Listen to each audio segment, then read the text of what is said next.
Hello, friends, and welcome to Snap Judgments, a completely reworked Marvel Snap podcast. As always, I'm Roy Rogers, and joining me today, as always, as well, is my friend and yours, Aaron Glazer. Glazer, my friend, how are you doing on this wonderfully balmy day down here in the nation's capital? I'm both doing great and really excited.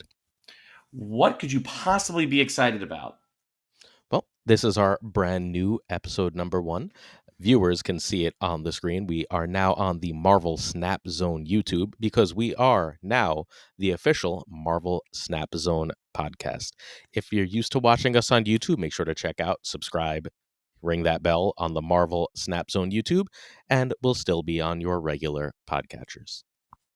Yes, I want to emphasize for those of you who are listening to the audio only version, nothing about your experience changes besides the ad reels that we are going to be saying at the beginning of the episode. You'll still find us. The RSS feed is still the same. Website is still the same. Twitter and social media is all the same.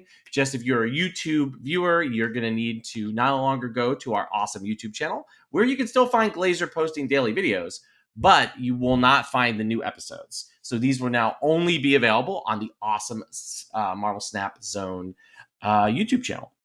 And we're really excited. We really enjoyed our time as part of our previous partners sort of network, but we parted ways in a really friendly manner, and we're happy to work with our new friends over at Marvel Snap Zone. Anything else you want to add, Glazer? I want to introduce our guest because I'm really excited. Well, go ahead, because he's even more special than the announcement we just made. So, this guest is more requested than KM Best and Lambie combined. He's the only person that would think to put death in a random Sarah Miracle deck with no other kill at all. I guess Killmonger was technically there, but don't ruin my flow. With no real way to usually get it down to the right cost. Only one drop in the deck. This is the one and only, the phenomenal Educated Collins. How you doing? Hello, everybody. I hope you guys are doing well. I want to say that you can still get the death down without your opponent doing anything. If you kill the Nova and then you play the Sarah, well, then death will be 6. So I'm just saying it's playable. It's not a straight meme. So it wasn't a meme because I casted that tournament and I watched you like constant, and then I watched your like videos on it because I'm like I watch all your videos like 100%. I'm also a maniac who watches a lot of freaking videos on this game, but like I love your tournament videos because like I'm just like, oh, you think about this in a very different way than I do. And like I'm just like, oh, I not once in that tournament did you like kill Nova, play Sarah, that I remember anyway. Did you kill Nova, just play Sarah, and then drop death as your only monster No, play? Not once. So you could, but that's purely hypothetical. Yes. Also finished in second place that tournament. I got third. I lost to Fiona. Her Dino deck was surprisingly effective. I really thought I had the advantage, but she did pressure me. Watching the game back, I could tell I was playing very defensive, but she did get the win, so got to give her credit. I mean, I was extremely impressed just because she's so new. She's like just in pool 3. It was very impressive. Yeah. So, Collins, where can our loyal listeners here find your content? I know you're the most requested person that we had when Glazer has been farming out there for who we should. Whoa. Not the most requested overall. Time out. So, like, more requested than Lambie and Cam combined. The most requested person, and this is going to be like 0% surprise. Everyone on Earth wants Nina to be on this podcast. Holy shit, do people love Nina? Okay. The second most requested person after didn't want to lie. That's a fair one. I could see that. So Collins, where can our loyal listeners sort of find your content, engage with you if they're interested in, after listening to the awesome things you're going to share on our show? Where could they go and find you? Well, you can primarily find me on YouTube on the Educated Collins Snap channel. And you can also find me on Twitch since I stream pretty regularly. This week I've been busy, so I haven't. And then I'm on Twitter as well. So those are like the 3 primary ways: YouTube's, Twitch, Twitter. But there are other sources. You can join the Discord, etc., right? So there's more. But generally, those are the 3 where I mostly appear. What is your Twitter handle? Educated Collins. Cool. No snap. No snap. Just educated. Yeah. So I am a lurker on both that Discord and the Twitch, and my favorite part about the Twitch is either you do really high level analysis or you just sing. It's one of the two. And like Why not I both? because like he'll like be doing high level analysis and then he'll get like into the play and into his head and he just sings to the chat for a while and then he goes back to like the analysis. It's great. It's the best. It's so much fun. That does sound like me. I'm telling you, I'm there. All right, before we jump into the awesome content that we have with our friend Collins here, I need just to remind our loyal listeners where you can engage with us on social media.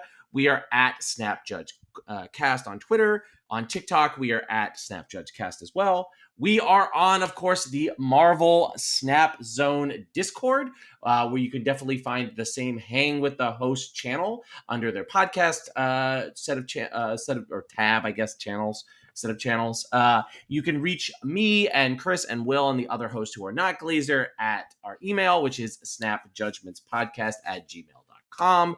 We are on everyone's favorite extinct animal social media network, Mastodon, at Snap Judgments with an E, at tabletop.vip. And most importantly, though, we are at Snap Judgments Pod on YouTube, where sadly you can no longer find our episodes. They are on, of course, the Marvel Snap Zone YouTube, but you can find Glazer's daily snap takes. Glazer, what would our listeners find if they went onto the YouTube channel right now? All right. So we're still a relatively smaller creator, despite if you're watching this on YouTube, the larger channel. So what I try and do is I scour the net and I look for the best decks with the highest win rates that the major creators haven't noticed yet. When Collins, no offense, love you, post a deck, you go on ladder and people are playing that deck, right? If I post a deck, I'm nice and small. You get the benefit of that cube rate without people knowing what you're doing, and it gives you this competitive advantage. And to back that up, what happened actually like an hour before this, we're recording right as season is about to turn over. All of the people, literally every single person that hangs out daily in our little corner of the Marvel Snap Zone Discord has hit infinite this season. Like, I'm so ridiculously proud of that. Like, we've talked them through it. We talk them through all the tilt. We help them find decks. We help them figure out what's working with decks and not working with decks. And, like, they've all now hit infinite, and I couldn't be more proud. Awesome. Congratulations. That's really amazing. And I also find it surprising when I post something and I see it later. I'm just like, oh, did I do that? It still throws me off that it can happen. So definitely an interesting experience for sure, and really cool to see. I decided one of like I don't have that many innovations, right? I'm mostly finding other people's stuff. I'm good, but I'm not like on the level of you guys quite yet in terms of just building myself.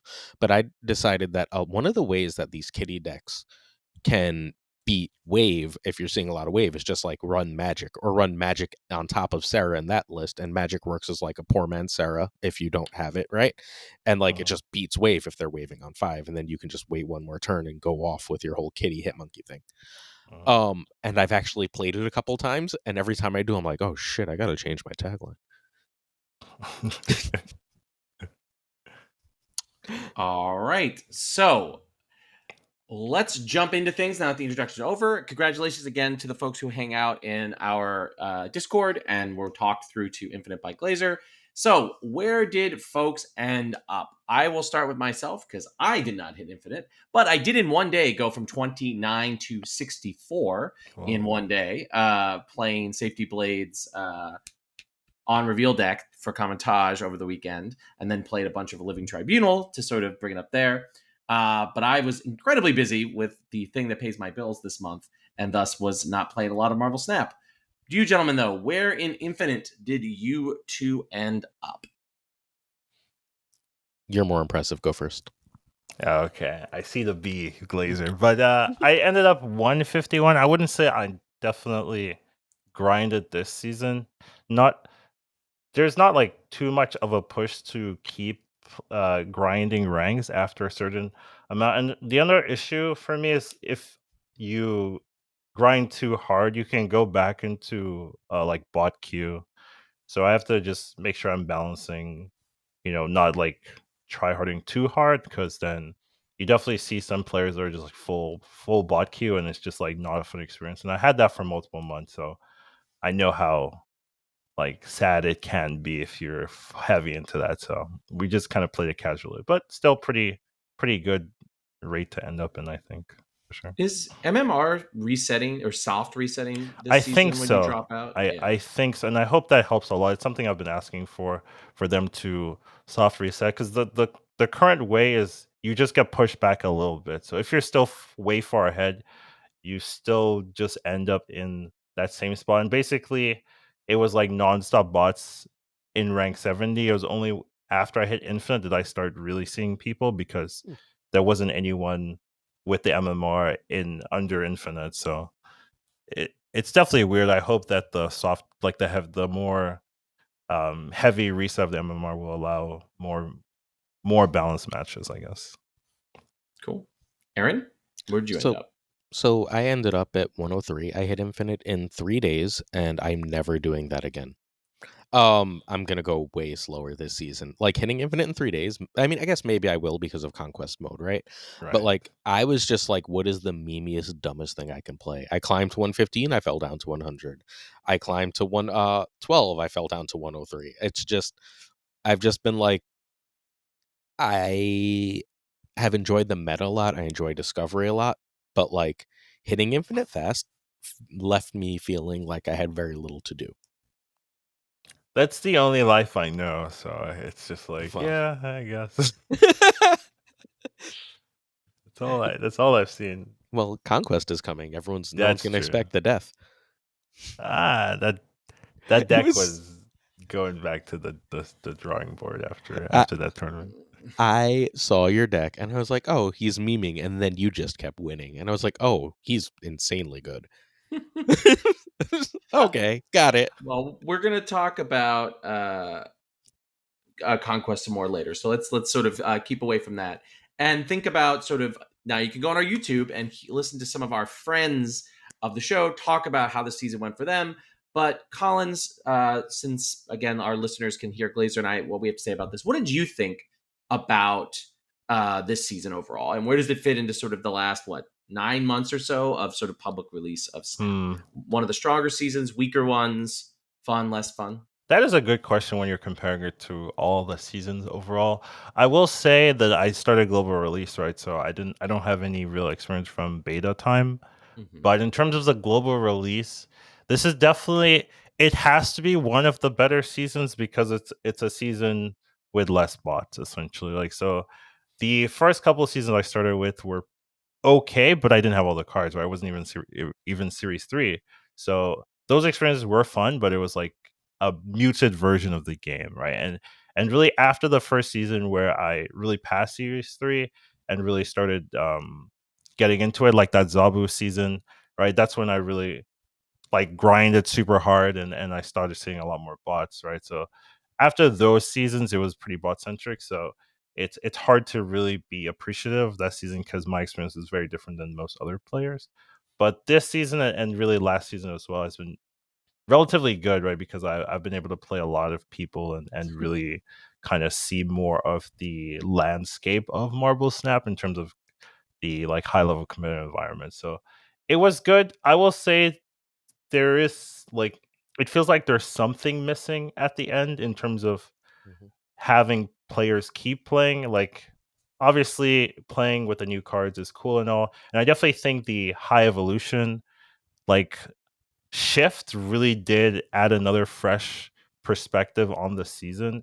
It's just um the before that experience, or that situation, right, was a little bit still, and also like afterwards, like nearing the end, also you could kind of feel that it was maybe a little bit still.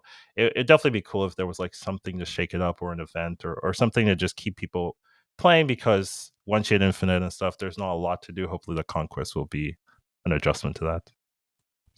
So there's only so many ways to shake up the meta in the game right now, right? Like it's basically Arena mode. Right. I That'd asked be so nonstop cool for that. I want the like it was a random question. They were like, would you like a team mode, and I was like, yes, I don't know what that means, but I want it now. I think a team mode would be the most fun thing in the world. Like But duo mode, yeah. I yeah, could like see that. two-headed what's it called? Two-headed dragon in Magic or whatever it's called. Giant. It's Thank called you. Giant. Sorry. But yeah, It's that okay. would be so cool. But like the only ways to shake up the meta are like a new card, and that means you have to buy it High Evolutionary or a nerf. Because I don't think they've ever really buffed a card into being meta shaping. What are you talking about? Enchantress? Like, I mean, did they do? so Did and that like we reshape were the meta? no, because Like, we were already playing Enchantress. Like It did Enchantress was affect already the in the meta best though. deck. I would say that was pretty meta shaping. The also, I mean, there have been buffs I think have been impactful. So Okay. yeah, Look, um, I don't think they're irrelevant. I just don't think that there's ever been any buff, including Enchantress, that's close to like what happened to Shuri. Or like, it'd have to be broken though, right? yeah. Yeah. I I mean, don't know if you want to do that either. well, I'm not saying they should. I'm saying they haven't. Right? Like it's just so there should probably be a way to shake up the meta more beyond just like those two means. I don't know what that would be, but it's probably healthy if there's more different ways for the meta to change in Some people directions. have said that they don't want the meta to change too often. I remember when they were doing the every week updates. Obviously, like people like us, like heavy users, people watching podcasts, we're like, yeah. But a lot of the outsider community or the more casual, like, dude, every time I turn on the game, it's different, and that could be problematic. So there is a right balance for sure, and maybe right now it's a little too low, but I do know that there are like big groups that also don't like too much chaos or too much change. This month, the meta shifted 3 different times in like fairly major ways, right? We Mhm, had the Rocks and Hawks deck, like the Dark Hawk stature deck that was mhm, everywhere for the first few months. right. Then Kitty and Wave, and then High Evolutionary. So that's like Mhm. at least, not counting micro changes, 3 metas this month. Yeah, that is quite a lot, actually, generally from what we're used to. yeah, for me, this month the meta changed a decent amount. Like someone who's more following it, like I definitely appreciated just sort of like it was not too fast, but also there was enough change that was like compelling. When I felt like I wasn't able to play, I did feel like I was missing something. Mm. Versus like sometimes when I haven't been able to play, I've been like, whatever, it's just the same Zabu deck, it's just the same this deck. But here is definitely like definitely was able to play initially when High Evolutionary came out. I was like very sad because I was missing all these cool decks and cool opportunities to play in a way that I hadn't felt in a while. So for me, this season was really, I think, a compelling season. I think, particularly compared to maybe definitely the last two. I think, particularly because the last two season pass cards, while enjoyable, were kind of duds for like That's fair. overall meta impact. Yeah. But Nebula is kind of like all over the place, and in a good way. I think she's ended up being, I don't think, an unhealthy card. The way in which I think lots of content creators, our show included, were maybe a little Chicken Little about her, but I think she ended up actually in a pretty strong place, in a good way, like a balanced, strong place. And so I really enjoyed this month overall when it comes to sort of like where the meta is evolving towards. So we kind of talked through this tumultuous meta stuff. Glazer, the Series 4 holdover controversy. I assume this is they changed their release schedule. So they changed it without warning, I think is the problem. I don't think Okay. it's a big deal that Darkhawk and Null didn't come down. I think the lack of communication beforehand was a slap in the face to a lot of players. Um, I don't. I mean, I just wish they would communicate more clearly. Is fundamentally my take. Yeah, so basically what happened was that we've had this set schedule of, these cards get released at the same time, these cards get dropped at the same time. It takes roughly 3 months to drop to Series 4, 3 months to drop from 4 to 3. So everyone was kind of set in stone in that. That was what they've been doing for months. But this month, out of warning, they decided to hold on to Darkhawk and Null. Their reasoning being that it might impact the meta too much, and they thought the meta was healthy enough without them on 4. But the issue is that people were waiting, people were trying to plan around Darkhawk and Null being dropped, and they had it pinned, they had it saved up, they had their tokens done, and then out of nowhere, all your effort is for naught, and really not very helpful to the player base. So definitely caused a lot of stir. I definitely saw the negative sentiment, and I do overall agree. Like it's not necessarily the worst thing to do that. But if they were planning to do this, they had to have told us months in advance. They can't just not even tell you at day of release, right? You had to be able to plan around this happening. So definitely a weird thing. And the way that their messaging was worded, it very much was worded in a way where they could continue to do this without warning, without really any fault foresight or so. So that's kind of the worrying topic there in terms of like, is this going to be just a general sentiment where you can never really predict what cards are going to move down anymore? And also the cards that really stay are also just the cards that people want to play with. So I can definitely see the downsides and why people are a little bit not happy about this change. Definitely. You can go back to the episode that we did. Do you remember who our guest was, Glazer, when this happened? Was it? Nope. But No, somebody. I think it was Yeti. It might have been Yeti. It might have been Yeti Right. that we had on the show when it happened. And you can go back and listen to it. Sort of. Someone's crying right now. Someone is crying right now, Aaron. Somebody will be okay.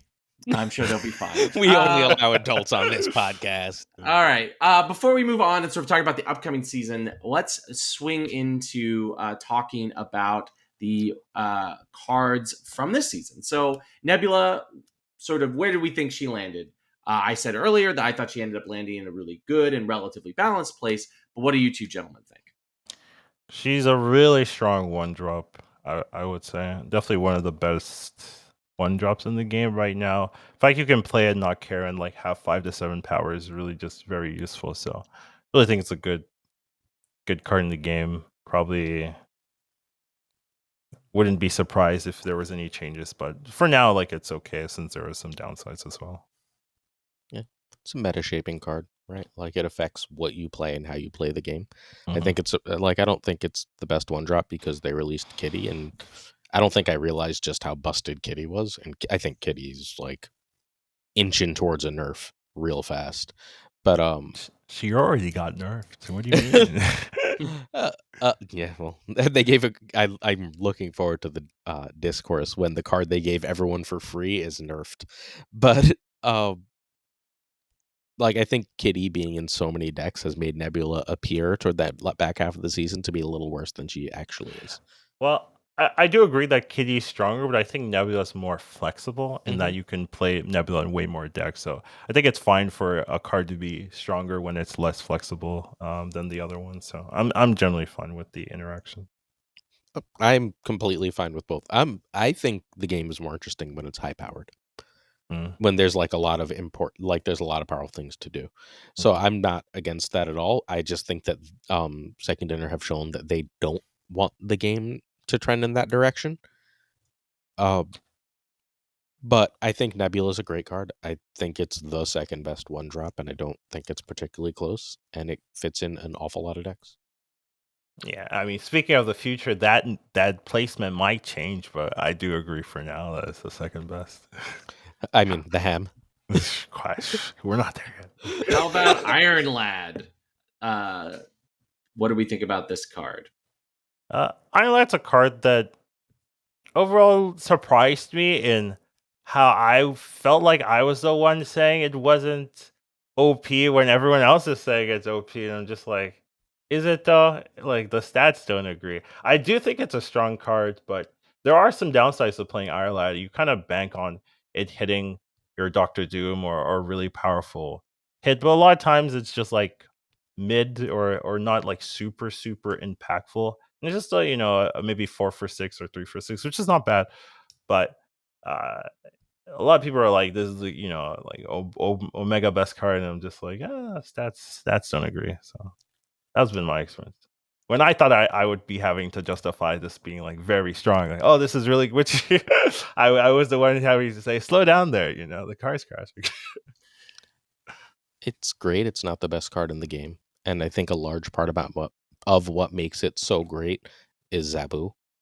Yeah, for sure. Yeah, Like, playing him on 3 is strong. Like, a 3/6 is already strong. A 3/6 that adds 2 5s to other locations is kind of silly, right? Like, cool. But then Okay. sometimes it's a Electro on 4 or 5, and Well, you're like, you should, yeah, okay. but like Like, that's only in one hyper specific Galactus deck. Otherwise, you should not be running Iron Lad I in was most decks, right? But like, it's not the deck I was playing it in. So really? Oh, I don't think Iron Lad goes in any Electro decks outside of or is supposed to be in that deck. But he's a build around, right? But I think there's enough powerful effects, and as long as they keep printing powerful effects, he's gonna remain really good. Yeah, and I do agree that the high roll potential of Ironlad is maybe one of the best in the game. Like, it's hard to compete when your 3-drop summons like 18 power or 15 power. It's like, yeah, the game's over already. So It's like, I do agree with that sentiment. Like, maybe its top end is too much, and that should be lowered a little bit. Like, maybe the base power should be adjusted in some way, but on average, like, if you're not hitting those nuts, it's just a solid card, like, or even a really good card. So yeah, I do think Glazer's point, though, to double back to it, that like Iron Light's just a card that's going to get better over time. yeah, that's true. Right. Once like you have a deck that's full of unbelievable ongoing and unreveals, and there's no whiffs for it, besides maybe Zapu or something, like I think he'll be super busted. But right now, I think he's fine. All right. I love hitting Zabu with that card, just for the record. Like if you miss Zabu to 4 and you're just like, oh god, my curve is so awkward, and you're like, oh, never mind, Zabu's on board. It's not that bad. It's not that bad, but is it definitely not as like overpowered as many of the other things that you can hit with him? Yeah. But anyway, High Evolutionary. This is probably the biggest card on here. What do we think about the Guardians of the Galaxy 3 villain? It's bad. He doesn't mean that. It's a big bad. I watched too many of your videos. He's really big, really bad. I agree with that. But I mean, it's a card that completely changed the meta, essentially, and that's hard to do for a new card coming in, because that means everyone has to agree that they want it and then play it and then be happy with it. And I mean, it being a big bad makes it easier to just commit the purchase, the 6,000 tokens. But enough people did it that it feels like everyone has it. Which is so rare to say. You really haven't said that for any other card being released in the last couple of months, that you feel like, oh yeah, everyone has this card. High Evolutionary, definitely, for sure. I don't want to spoil the later topic, but I'm not sure it's as good as we think. I think it's good, but I'm not sure. Like, I'm not sure the numbers back this up as being Heresy. How dare you? As being so much better. All right. We won't dig into it then. How about the Living Tribunal? I here might be, of the three of us, the Living Tribunal stan. I played a bunch of Safety's version with negative. Really, really enjoyed it. Particularly if Galactus gets hit with the bad boy Nerf bat this month. This might be the big combo deck that exists for us combo players out there. What do we all think of Living Tribunal?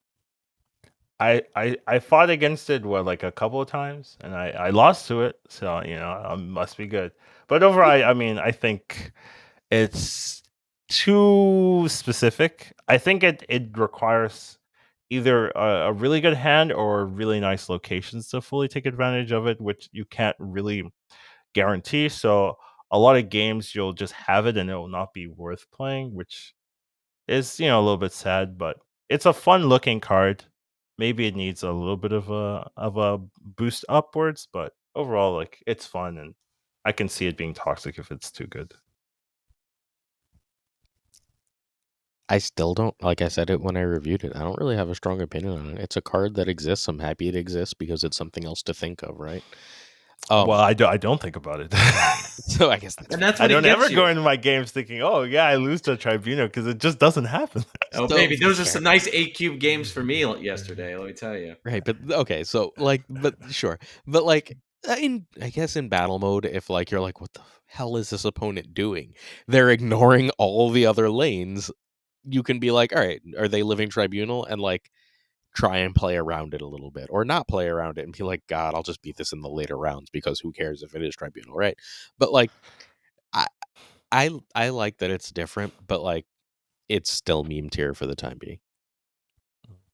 Completely fair. All right, so We're just skipping Howard, huh? No, Oh, pick. yeah, I we forgot did Howard skip Howard. existed. I went back. I went back Yeah, real we fast. did. Well, that's sort of, and you know what? Our friend Bootman would be mad at us. All right, Colin, since you remembered him, what do you think of Howard the Duck? I think he is forgettable. Honestly, you want to put him in Iron Lad decks, but every Iron Lad deck doesn't really need Howard the Duck. So it's just like, I mean, why play him?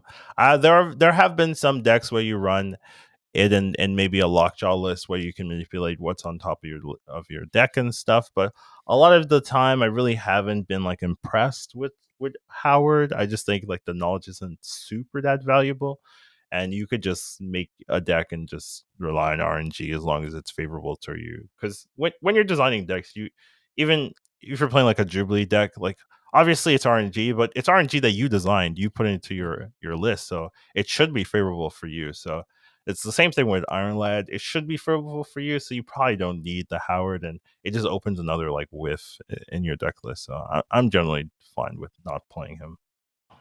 And I definitely think that the fact that we're locked at 6 turns compared to a game like Hearthstone or Magic, I think the specific knowledge of what card is on your deck, while it can be useful for combo decks where a thing like Howard would be really powerful, you were locked at 6 turns. So, like, you need, like, the fact that each of those turns you're going to be able to do your combo thing is not really something that's going to be consistent. So, I think that, so just the nature of Snap counts against a effect like Howard's being really powerful. Nothing's not a cool card, not a fun card, not a useful card sometimes. Again, Bootman, friend of the show. You can go on his channel and hear him stand about Howard all day long. But I definitely think just the nature of Snap makes effects like this slightly less valuable than they might be in a card like Magic or Hearthstone or Ruterra. So in the video we released today, where we had a bunch of people talk about this season, Den reviewed all these cards really quickly, and his review of Howard covers it. And Howard is a duck. I like ducks. It's the whole review he gave that card. That's all that needs to be said. Ducks are cool. Let's move on. All right, well, let's swing over to the new season. So does do any of you gentlemen have specific goals for the season? Something you want to try to do, something you want to try to master, a new high or a new low that you want to hit? I guess I want to get that infinite avatar for Conquest, right? I think that's gonna be my goal. Or 2 of them. Let's not let's get 2.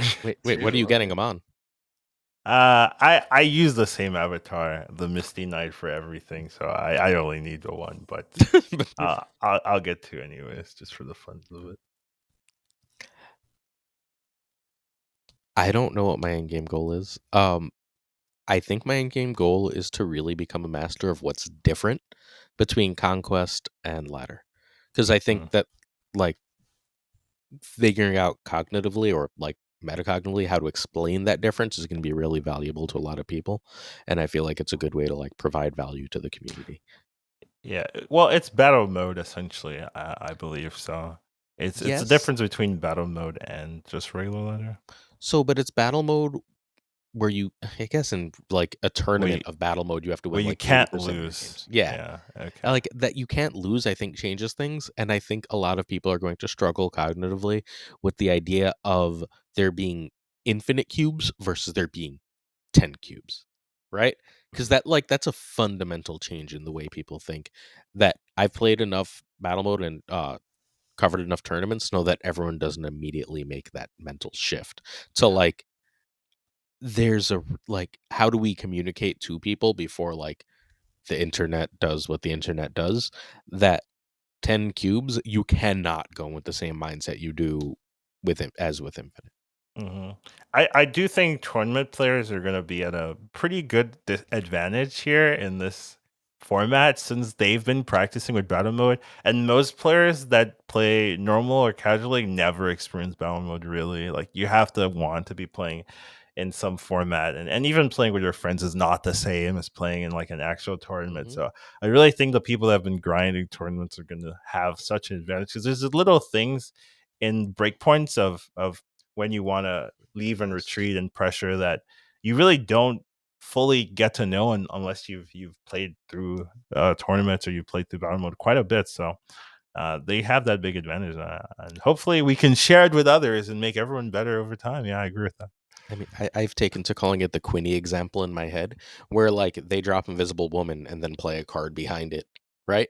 And you just like, and if you know what their deck is, you just have to be like, shit, it's Patriot, right? Like you just have to assume it's Patriot. Right. And like on ladder, you can be like, that's not Patriot, or show me it's Patriot, right? Like who cares? You lost some cubes, they'll come right back.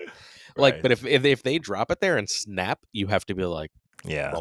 well, now my Yeah. life is at risk. Yep. And like that one, like it's yeah, that one difference is so humongous. Yeah. Definitely. As Lambie said in the last episode, we have like I think bluffing matters a lot more. Yeah. And you have like being able to read both the decks your opponent's playing and the willingness to sort of like bluff, you know, and have a good read of that, I think is going to give people a huge advantage. There is something different to tournament mode and this mode that I think does make a pretty impactful swing of things. Is that in tournaments, a lot of times it's open deck list, so you kind of have a feel of, oh, they're running this. In this Conquest mode, I'm assuming you're only gonna know what cards they have once they play it. So if your deck is built around getting your opponent to be overconfident and then getting an 8-cuber off of them with a card that is rarely seen, well, that is a strategy you can actually implement here where you really cannot do in tournaments at all. So you might actually be seeing completely different styles of decks being drafted for this Conquest mode, where in tournament mode it would fall because they have all the knowledge. So, so I'd like to redo my review of the Living Tribunal really quickly before we. Hey. Sorry. I could see that for sure. Okay. So, well, we kind of talked about our overall sort of thoughts and expectations as well here. So let's jump into the cards themselves. The one that's releasing tonight in about an hour from when we're talking right now, EST. What do we think about Ghost Spider, the sort of co-protagonist of Across the Spider-Verse, which you should definitely go see, loyal listeners. Amazing film. Haven't seen any of them. Oh, well, Collins, you are missing out, my friend. You should definitely. Yeah, that's what everyone tells me about every single movie ever. Like that, you need to see everything. I'm like, okay. Well, look, the advantage is, you know, in the era of streaming, you only got to leave your house. So true. But anyway, so what do we think about Ghost Spider, aka Spider Gwen? What's going on with her? Well, okay. Overall, I think she's gonna be good. Like that's baseline. She's gonna be good. Now, will she find a place in move decks? Very likely, but it's hard to know how good move decks will be until Spider-Man 2099 comes out. I feel like that's really when you can fully say, okay, how are good our move decks now with this card in? So it's hard to talk about move decks for now because we don't have that extra piece that is really core, I think, into what move decks will become. But in terms of using Ghost Spider as a tech card, I think she has a lot of applications for protecting your big cards, essentially, right? Against either as a surprise mechanic where you think, oh, that dino's in the middle. No, it's not. It's in the right. Or saying that dino's in the middle. We got to move it from Shang-Chi or kill or enchanters and that kind of thing. So let's move it to the left this time, you know, that kind of thing. So I think that can be a really cool tool, almost like Doctor Strange, but a lot cheaper, right? That one cost is huge. So I think overall she will have a place. It's just like in terms of like move deck archetype, that still is to be decided in the future. Do we know what order these cards are releasing in? Has that been said by Second Dinner? It should be Ghost Spider, Spider Ham, Spider-Man 2099, and Silk. So we gotta wait a good chunk in the month. I messed that up then. Spider-Man 2099. So yeah, like 2 weeks or so. Yeah. Wait, if Spider Ham is next week, I'm very excited. Yeah, I believe so. Okay, that'd be very cool. I think Ghost Spider is secretly a bounce card along with Spider Ham. I think move is going to be right around where move always is. I think Spider-Man 29 has a chance. But like, I think just doubling like Kitty and Human Torch and bounce is a lot of power. I can definitely see the bounce move archetype like being developed right now, where you're running Iron Fist and Ghost Spider and then Beast, and then you with Human Torch and Dagger, and that's your whole like extra move archetype. And then you just keep playing Kitty too, and you're just like, all right, cool. Like enjoy. Like there should be so much power on the board. Killmonger Yeah. obviously completely hoses this, right? That But card like, doesn't exist. yeah, that's my theory, right? You just play like Killmonger doesn't exist, and you win a bunch of cubes. I think that's really where this card goes, and I think, look, bluntly, I think Doctor Strange is a shit card for the most part. Like, I think Doctor Strange is bad. Having so little control for such shit stats is not where you want to be, right? A 3/3 isn't good stats, and then like you better hope that like there wasn't a location that gave like +1 power to the thing you didn't want to move, or like Cloak is randomly getting moved because it's not what, even though it's not what you want. Like, you don't have enough control for Doctor Strange for it to be a good card, and Ghost Spider gives you a lot of that control back. So I think it just fundamentally replaces it, and that's a deck you can hit infinite with. But I don't think it's a like top tier deck even now. I guess Doctor Strange could be a 3/4. I wouldn't hate that. Okay, Or that's a fair. 2/2. Nah, that'd be too strong. Yes, it would. You're just like, yeah, that's broken. I like that. It's the hope. I mean, move and bounce is fun until it's not, right? As an archetype, like where your opponent is like constantly returning all their cards, playing their cards, constantly returning them, constantly jumping it around. Like, is like that's fun until like it becomes, I think, the best thing to do. And I think that's something I think that Second Dinner is a little cognizant of, that they want to be a little bit careful that like bounce doesn't get like too powerful, and same with move, because it can be kind of frustrating to play against sometimes if everything is constantly shifting around the board and hard to track. And there's Whee! definitely memory issues. Wee. But I like Wii. I feel you. Like, I'm not saying we is fun, but I'm just saying that your dreams of 2-for-2 Doctor Stranges, and I don't think you need it. I think that's fundamentally what Ghost Spider is. I think Ghost Spider basically operates as a 2/3 Doctor Strange, and you don't need the 2/2 Doctor Strange anymore. Like, that's my guess for bounce. I can see that. And it's also important, loyal listeners, for that Spider-Man 2099, who we'll get to in a little bit, does not reset when he switches zones. So you only get one kill with him per game. Nothing resets like that in Marvel Snap. So if you're coming from other card games where returning things to hand resets things, that is not the way it works. And that's been confirmed by Second Dinner developers. But before we jump into Miguel, let's talk about Silk. So what do we think about her? The other sort of this little pyramid of move cards that we're getting. She's solid, but nothing beats Jeff, Nothing. Yeah. Jeff, good old Jeff. Nothing beats Jeff. Right? I do think Silk can be a really nice alternative, I guess, to Jeff in terms of having more power than Jeff. With some of the very similar applications of being able to move into locations are pretty hard to get to. So 2/5, very good stat line. And also the flexibility of like your opponent not exactly knowing where the Silk's going to end up is also, I think, a plus more than a negative. So I think it's a pretty good card and probably we'll see a lot of play. So don't mind it. I have Jeff and I love Jeff. So it's like hard to be like, oh, I'm going to pick this instead of Jeff. But like so both, right?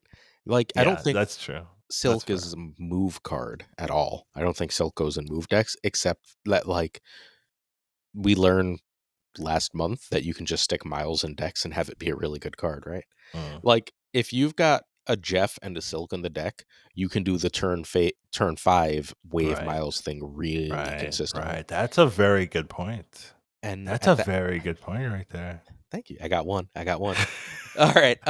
The other real thing is you can just randomly just be like, all right, Craven's a 2/6. I'm just going to play him.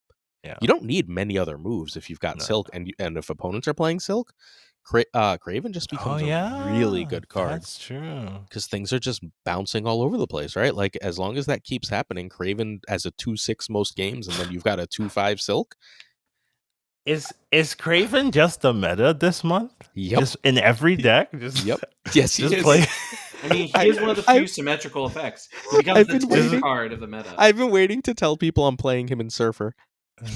Like, for weeks. I'm just like, all right, I'm just throwing him in Surfer. Why? Because why not? He's just going to have so much power for no reason.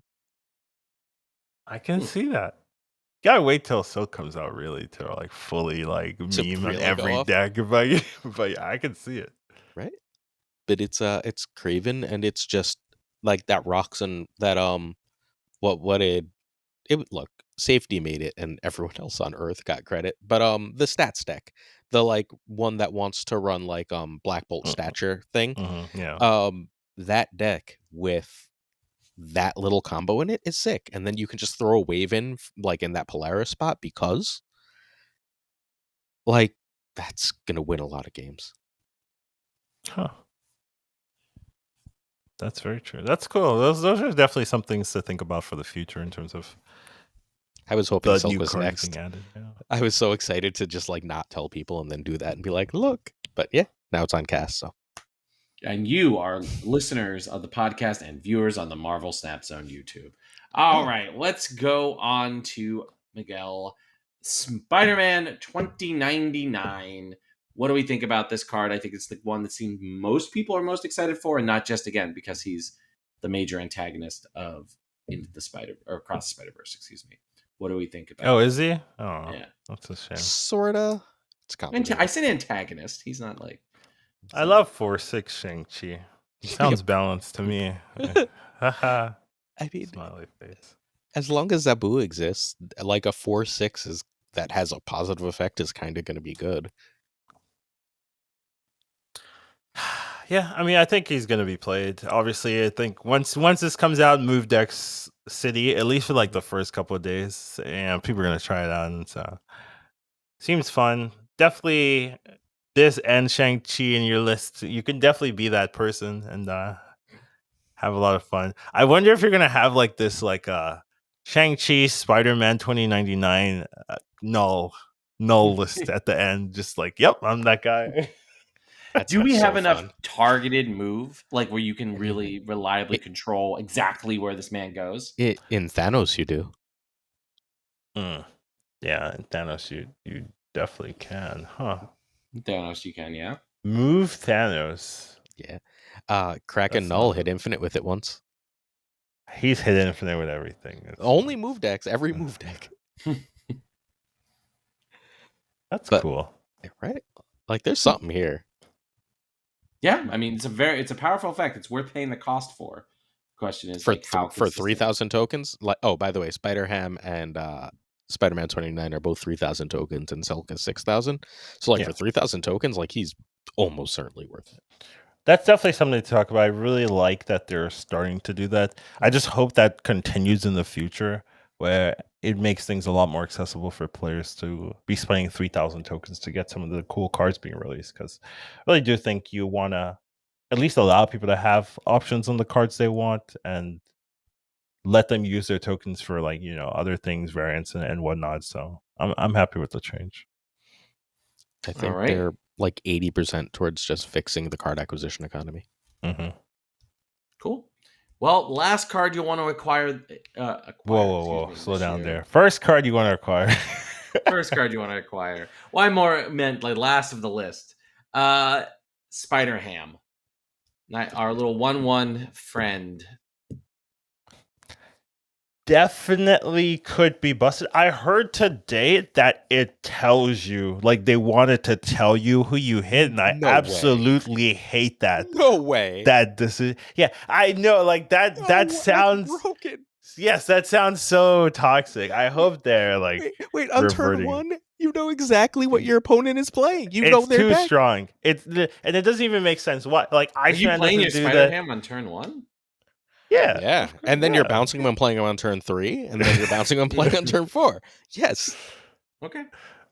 But I hope that doesn't go through. Right now they said that it not showing you is a bug, right? Which I'm just like, no, like, Holy you shouldn't shit. know what your opponent has. Like, that should be something you should consider and then, you know, keep in mind. But if it tells you, oh yeah, you hit the Apocalypse, once that tells you your opponent's deck, and then once it tells you, like, yeah, it tells you they lost their win condition, Oh my right? You hit a God. Galactus, it's like, yep, I'm snapping into you every single time of the day. It's too toxic. I hope they don't let that go through, that it tells you what it hits. But even regardless, as it is, you know, as it's supposed to be, where it just doesn't tell you, I still think it's really strong and really, really powerful.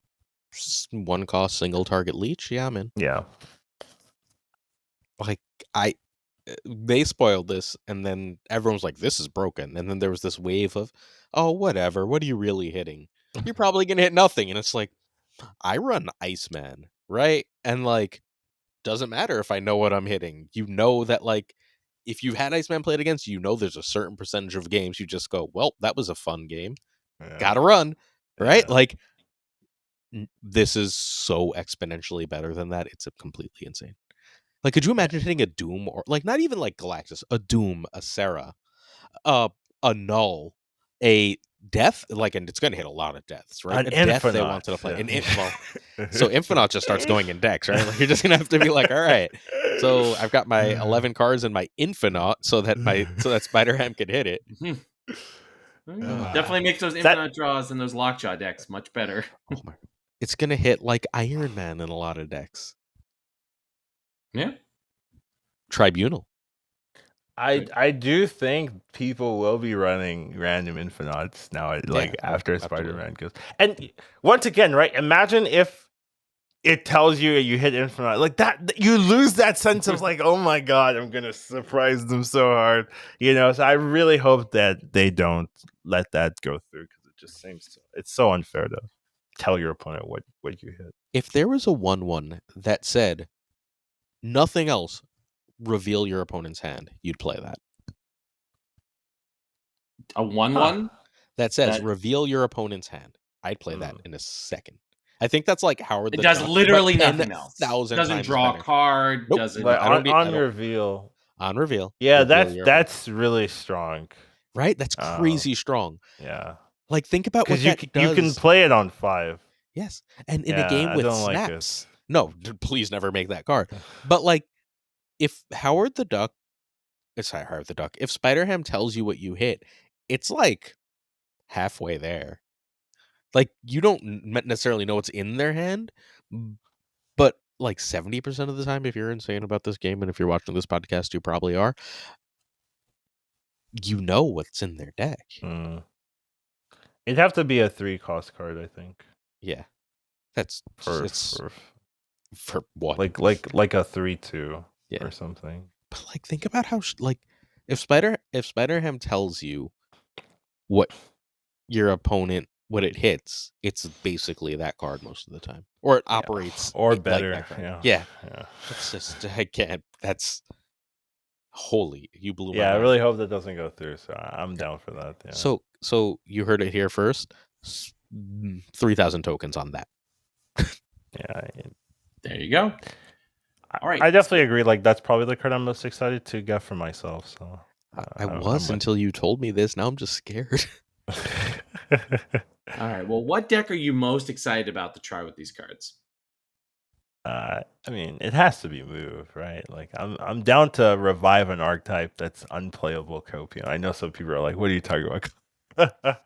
But I really don't see a lot of Move decks in my bracket, and it's a lot of like Thanos, Galactus, and like High Evolutionary stuff, and then also a lot of lockdown. So definitely interested to see if Move can be revived with a free Shang-Chi and more Move options. You know what the problem with Move is, though? It like straight loses. None of these cards change that it straight loses to Galactus. It's got no answer. Well, I guess a Goblin. I mean, not a lot of people playing Goblin and Move decks, to be fair. Well, J-Hugs did, but like no one else I've ever seen. But yeah, so how, like, can you play it if 15% of the meta is Galactus? Definitely on ladder you can. I mean, yeah. The Galactus problem is a weird issue because it just locks you out of some deck building options because like you always have to think, can I deal with Galactus in some way? I think that's what Conquest mode is going to turn into if they don't. You think it's going to be just Galactus v Galactus? I mean, going to be fun. Yeah, like why would you not? Right? Like you just win. I mean, because you can only no. I mean, but you, like if someone's Galactus is beatable. So I actually think Galactus is bad for Conquest. Really? Yeah, because you only have one loss. It's not like a tournament where like if you run into a deck that's bad for Galactus. If Galactus takes over Conquest, I think it's one of those things where it goes away. But then once people stop taking Galactus seriously, it comes back. It's like if you've ever played Magic, it's like Dredge, right? Where like when people want to take Dread seriously, it's done. It's done as an archetype. There's a lot of answers to it. But when people aren't taking it seriously, it comes and annoys you and ruins your day. I think that's what it would be in Conquest, because Galactus can be beat. There are archetypes that just beat it. I don't think that's true anymore. And maybe it's not true anymore, but I mean, I watched Freddy in that tournament, and I feel like Galactus keeps winning tournaments. I beat 2 Galactus players with my stupid like death list. Yes, but you're broken. So like that's not fair. Like, oh great, I'll just play like you and that'll solve the problem. Like, thanks. I mean, my deck wasn't super tuned to beat Galactus. I just had like one tech, right? And like that was enough to swing the matchup. So I do think like into like decks like Patron and stuff like that's going to be a really good answer into Galactus. Like debris can really mess with it and things like that. And the problem with at least the infinite mode for the Conquest or the infinite ticket one is that you have to win 5 in a row. Right. And Galactus is not a deck where you're like, oh, I'm going to beat 5 different decks with this. Right. So I just don't think you're going to see Galactus because you might try it once, right? But those tickets are expensive. So, like once you get past that, you're like, I need something that could just beat a lot of the matchups. So I really don't think you're going to see too much Galactus, at least. Like you could definitely see it for like the first section where it's like 1 win is all you need. Like, yeah, just cheese Galactus, win a ton. But once it gets to like 3 or 5 wins you need, it's hard to be fighting lots and lots of decks that can that have no answers to it, right? People are going to be having at least something. I hope you're right. Yeah. All right. So, what do you think the meta is going to be like in the month of June? Once Spider-Ham comes out, I really don't know. Like that card's going to change things, especially because it's 3,000 tokens, right? So it's going to be. I think a lot of people are going to get it. So, pretty heavy Infinite. That's my theory. It's going to be heavy Infinite meta. Until Spider-Man 2990 comes out, then it's going to be move meta. And then Silk comes out, then it's going to be back to Infinite because people are going to forget. Like, oh yeah, this is still broke. So that's my theory. I think it's a bounce meta when Spider-Ham comes out. I think that's where we are. I think Spider-Ham is too good in bounce, and I think it's too good even if they're running. It's already a bounce meta, though. Yeah, I think it just gets bouncier. So nothing changes. Okay. Well, move bounce. I think that move bounce will become the dominant form of bounce. I think like the Invisible Woman Killmonger trick is going to become a real thing in the game, and then armor starts going into bounce decks, and here we are, like playing the counter BS, right? Yeah. But I also think people are completely sleeping on Shuri and bounce decks. Like if you can Shuri that Human Torch or Kitty and then keep playing it, you could even drop a Taskmaster after on the last turn without skipping anything. Right. Like last turn, you play a buffed up Kitty and Taskmaster on the Shuri lane. Or previous turn, you play Shuri into a Human Torch who's already like 8 power, 12 power, whatever nonsense Human Torch gets up to, right? Last turn, you then play Taskmaster and that extra Kitty. It's a lot of power. It's annoying. Yeah. And keep in mind, Kitty can be for 0 as well, so you could do even crazier things. Yes. I mean, so can Human Torch. Yes. Your last turn, you play Shuri, Human Torch, and Ghost Spider. Yep. Like, what do you do at that point? Just where did that come from? Where did this, the 30 power come from last turn? Okay. And at that point, like, you better have that Killmonger under Invisible Woman because that person had no power on the board prior, so you're gonna have priority. And like your big thing got unless you were playing Infinite, your big thing got pigged. Seems why are you telling people to do this? Sorry. Don't create a toxic meta. Be the solution. Yeah, just pretend it doesn't exist. Yeah. There is no thing. Yeah. All right.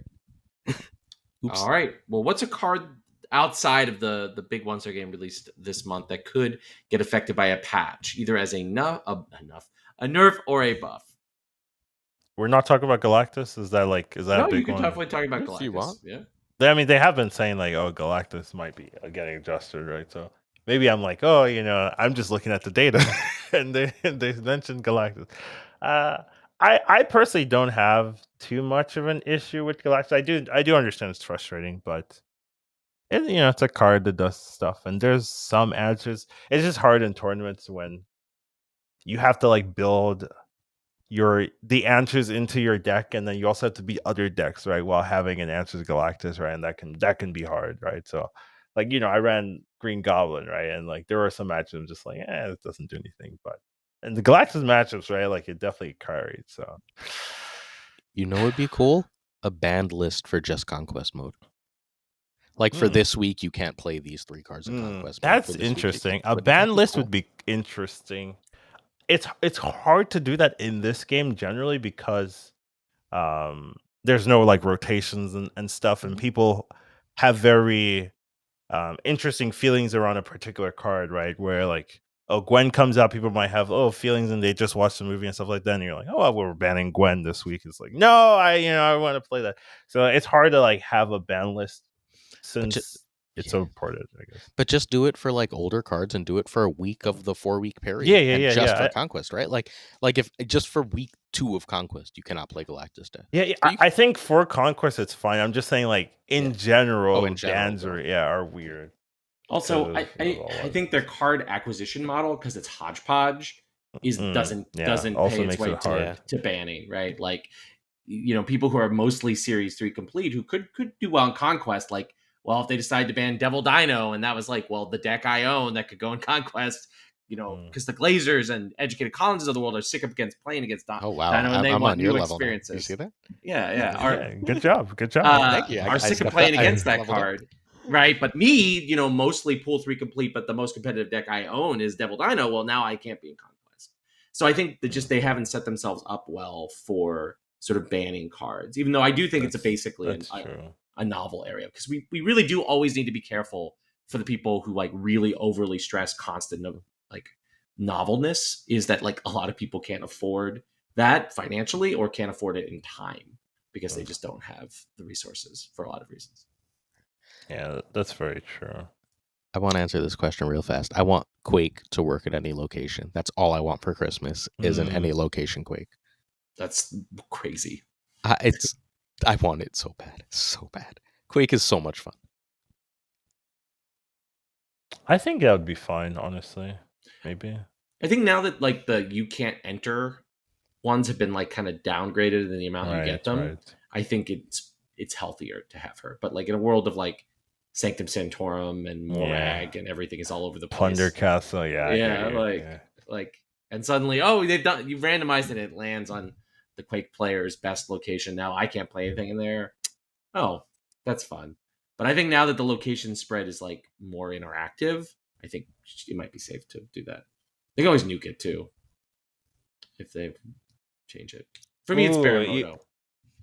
A card. I want a location buff. Ooh. Yeah. Fogwell's Gym. I want it to appear again. Yes. Why do they hate making us happy? Yeah, why do they hate fun? I mean, it's just boosters. I don't even understand. Like, what? It makes no sense. Their booster economy is clearly really important to them.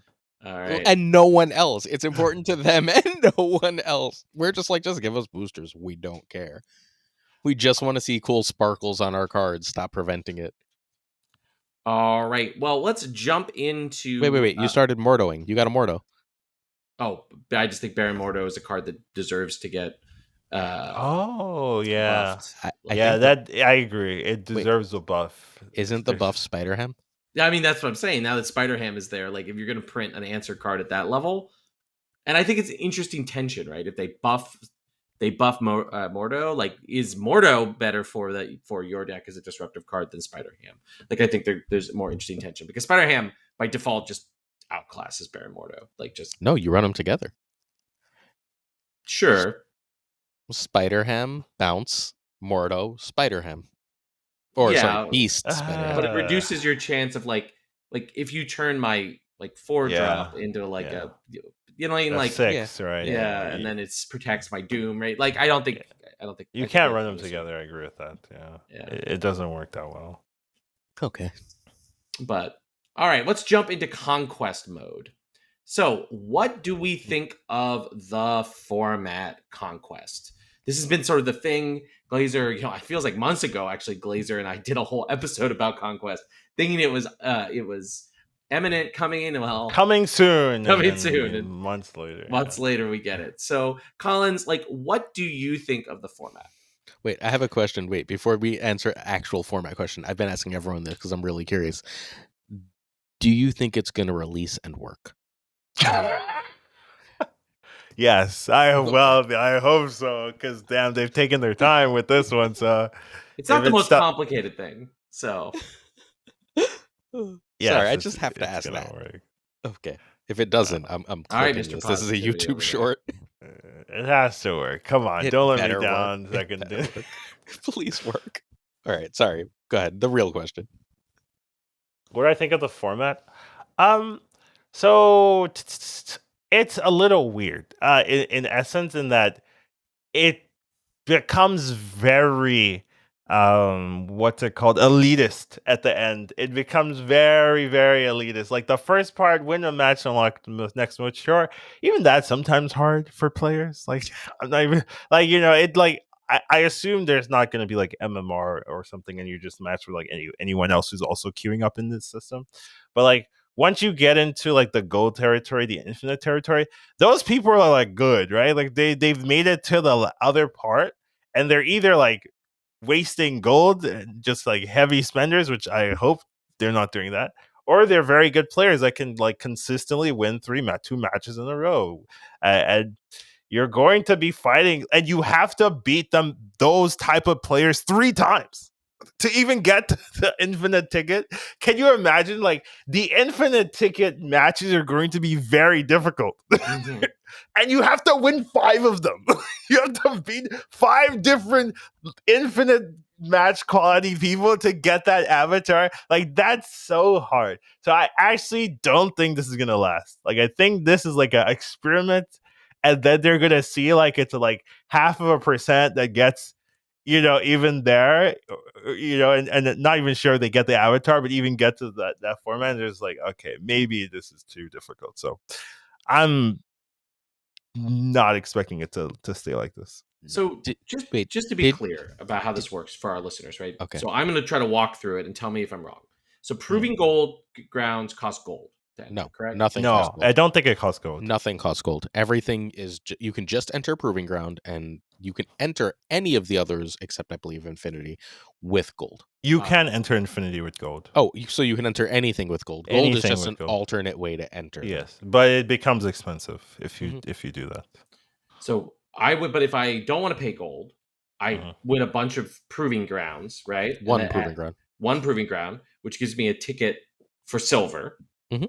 And then I win silver, and it gives me a ticket for gold. You have to win, 2 matches in silver. Right. I win a silver set, a silver league or whatever, silver set, and then I win a gold set, and I get a token for infinite, and then I win a infinite, and I get the infinity. Yes, and infinite's only available in the last week of the season. That's so stupid. What if I'm traveling? Just screw you. You're screwed. Yeah, exactly. Yeah. I mean, the question they haven't said: do your tickets roll over every season? That's a good question. Actually, that's important. Yeah.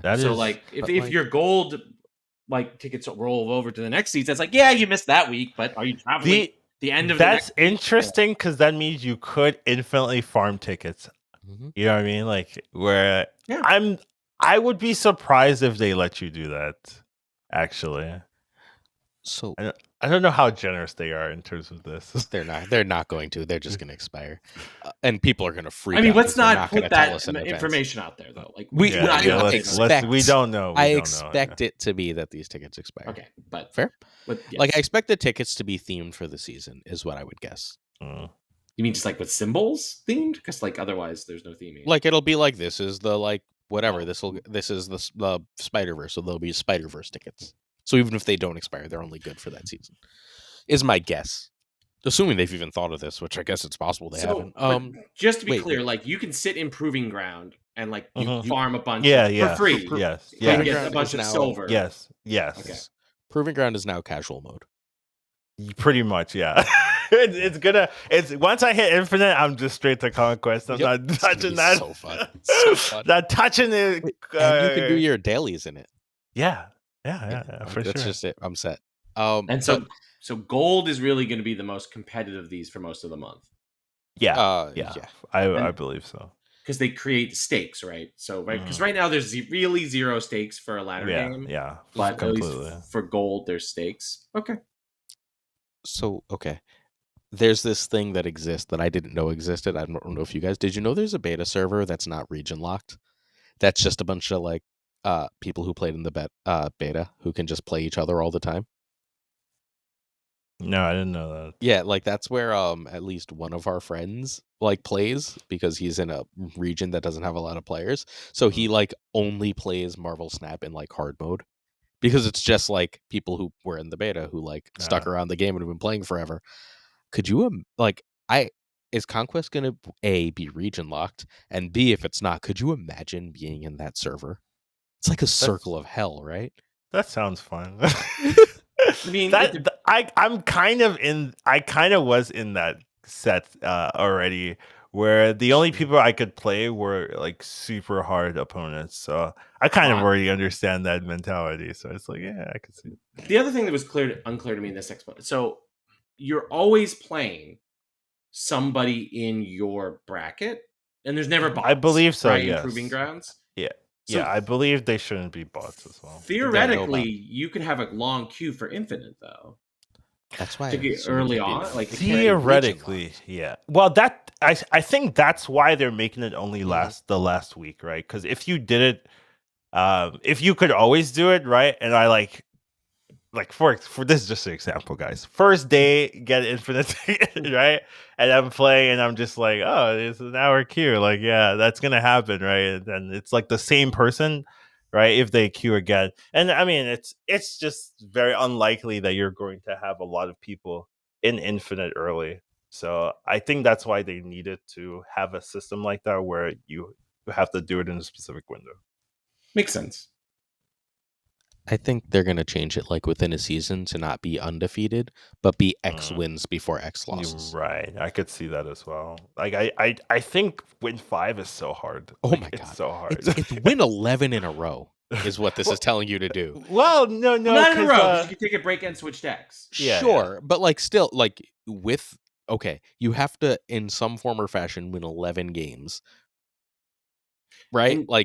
Straight. Yeah. Like, like you can take breaks, you can do other things, but like it's not that bad. Like it's win 5 games, right? Like the 11 games is like maybe total, but you can like try Proving Grounds infinitely, right? And then you like that one doesn't really matter. There's no stakes. Like you can always just like queue into that infinitely, right? The silver and gold ones, those ones are a little bit of stakes, right? So you could say it, but 2 matches I think is doable. Like you can accidentally win 2 in a row, right? Like 3 wins in a row, like that actually requires like a little bit of effort. You have to know what you're doing. So that one I do think is like going to be pretty difficult. And then winning 5 in a row in the infinite queue, I just think is like very, very tough.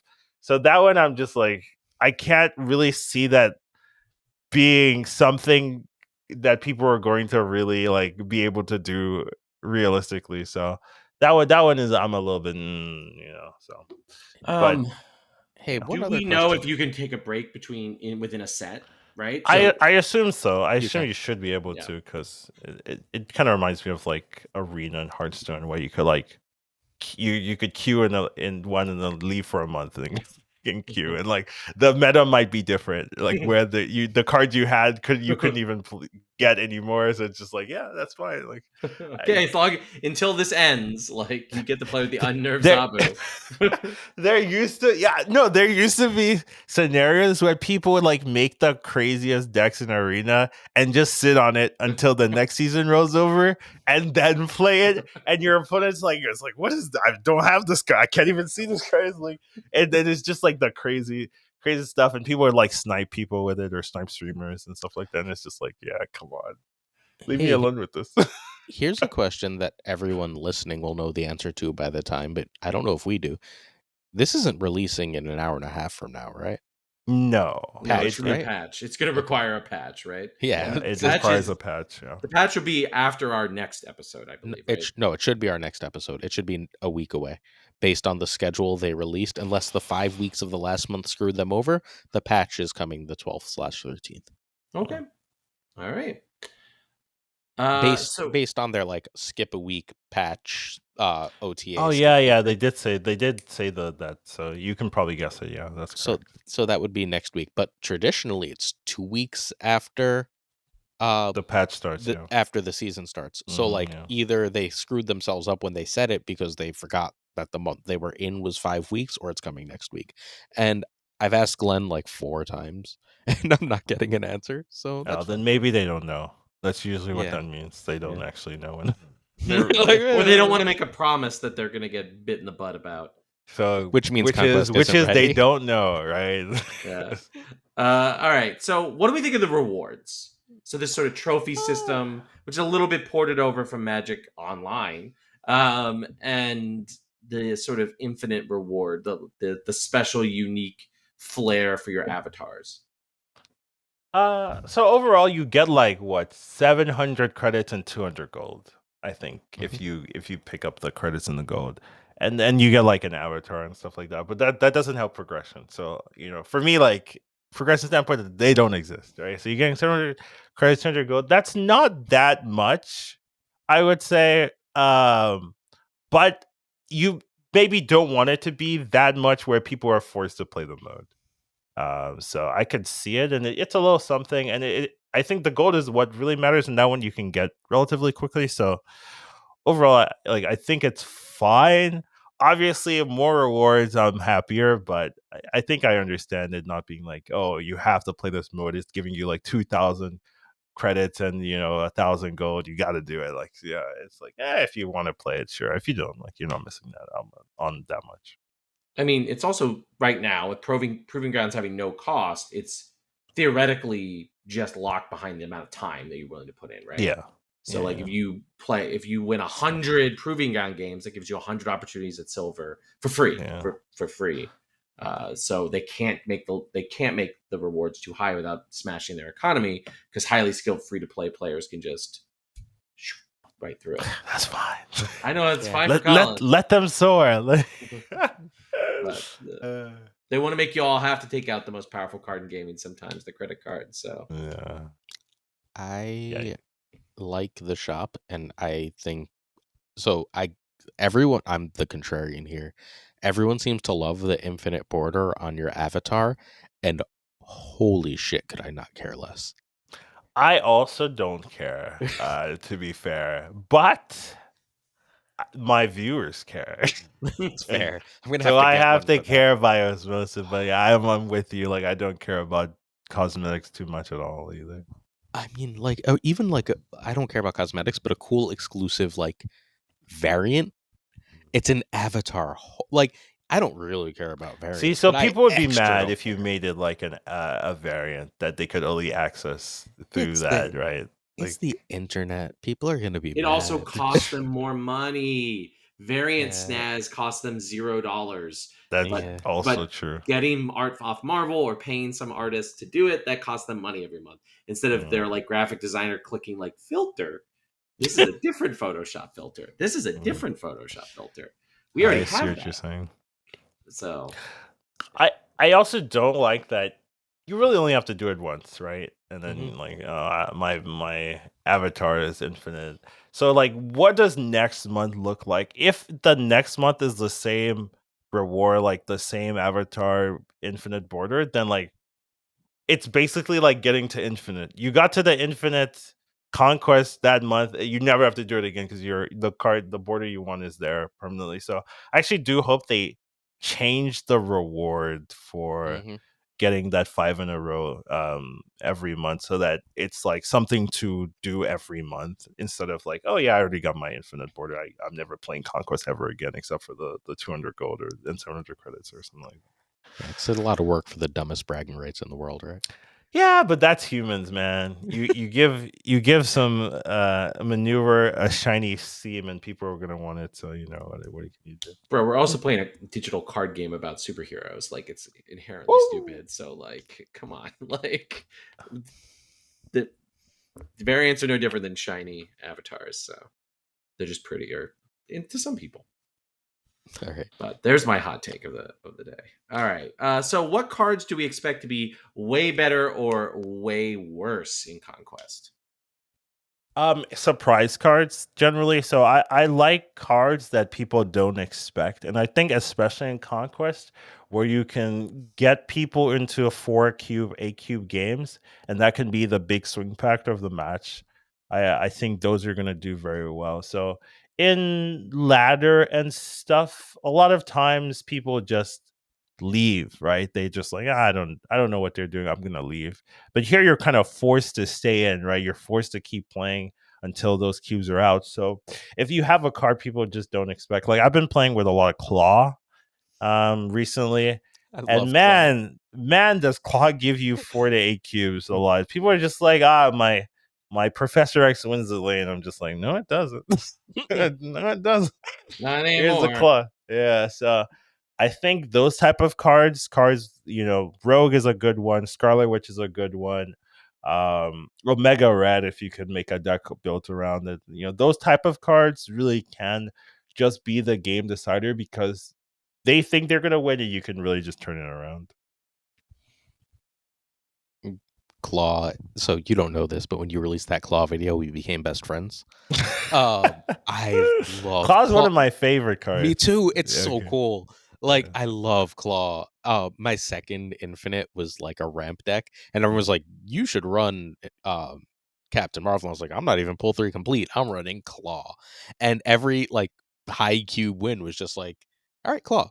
Like one of our Discord people, hi Rob, hit Infinite with a ramp deck like 2 seasons ago, and Mhm. like it was right when the Sandman change happened, and everyone was Mhm. like, "You should run Captain Marvel," and I was like, "Dude, put in Claw. Just trust me. Just trust me.